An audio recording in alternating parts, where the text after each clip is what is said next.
Hey, I'm feeling better. So I just wanted to give an update on that. It actually probably turned out to be food poisoning, mild food poisoning.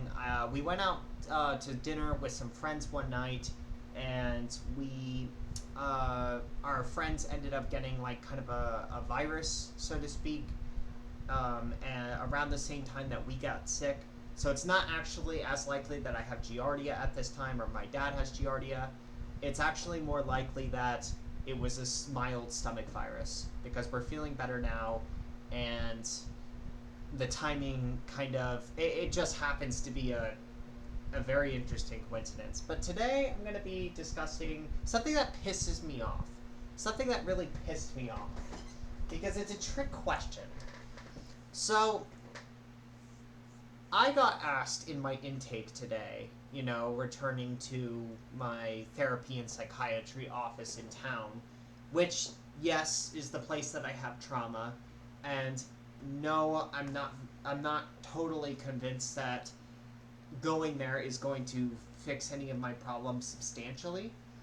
Um, but I went into intake, or I guess like kind of the session where they gather information about you.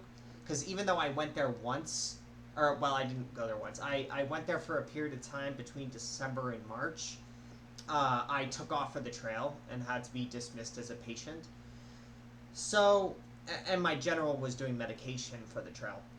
So I went back to get kind of like to try cognitive behavioral therapy or DBT, kind of some of the alternatives. I don't really know what to expect.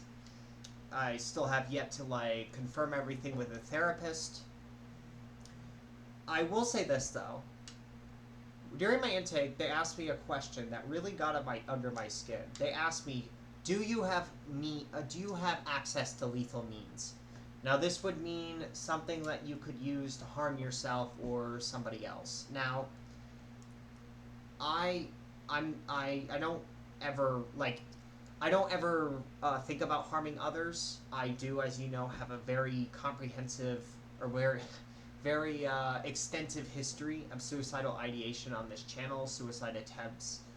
But the reason why this pissed me off is because there are probably a million bajillion things in this room alone that I can think of that I could use to potentially, and I'm not saying I want to, I'm just saying that anybody that has to live could use to potentially, do something to themselves, right? And I'm not going to name specifics for ethical reasons, but literally everything that you think of in a house, there are like so many things, everyday things that you use in your house that could be used for wrong purposes, because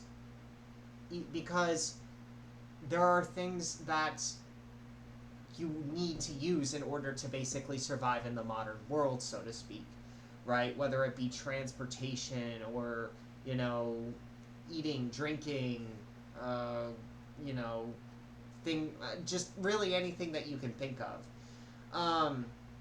So it really pissed me off because I realized that no matter what I answered, yes or no, that I'm fucked. So if I answered yes, which I did, because if you live any sort of fucking life, the answer is yes. Unless you're like in a maximum security prison, if you answer yes, which I did, then they'll have that on file permanently as for you being a patient there, right? And that can be used against you in legal situations, but it can also be used against you in admitting you, like deciding whether or not to admit you to their inpatient facility, right, for legal documentation. So, in court, you have your lawyer or whatever, probably a lot less, competent than, well, you know how it goes. Not as thorough as the companies with all the money and all of the, resources and everything like that. So you're already on a losing battle. And if you're fighting because they like admitted you abusively, or things of the sort, kind of ethical reasons when it comes to hospitalization, they have on file that you said yes. And the other thing is, if you say no, because, it sounds perfect to say no, it can, well, a couple things. It can kind of erode the kind of trust between you and the team that's helping you, but that's kind of a mild concern. My biggest concern is that if there is some reason for why you do end up hurting yourself or ending your life in some sense, and there is some kind of litigation, or like legal, like a reason for them to be sued, so to speak, or taken to court, then they have on documentation that you said, no, I don't have lethal means, right?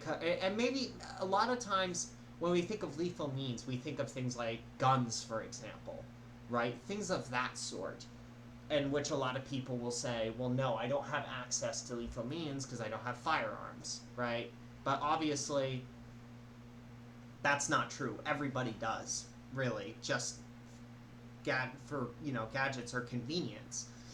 So the biggest problem that I have is that if there is some reason for why they should be, like sued or taken to court, and you've told them that you don't have access to lethal means for whatever reason, they can also use that against you, right? So if you say yes, they have that against you for being able to admit you and make money off of you, off of Medicaid, in my state, Sooner Care.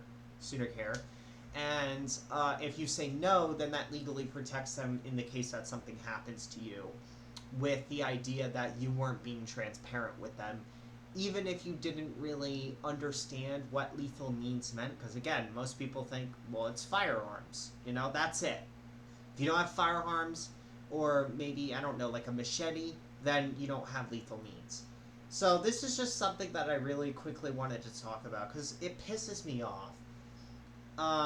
Just this kind of trap that they do.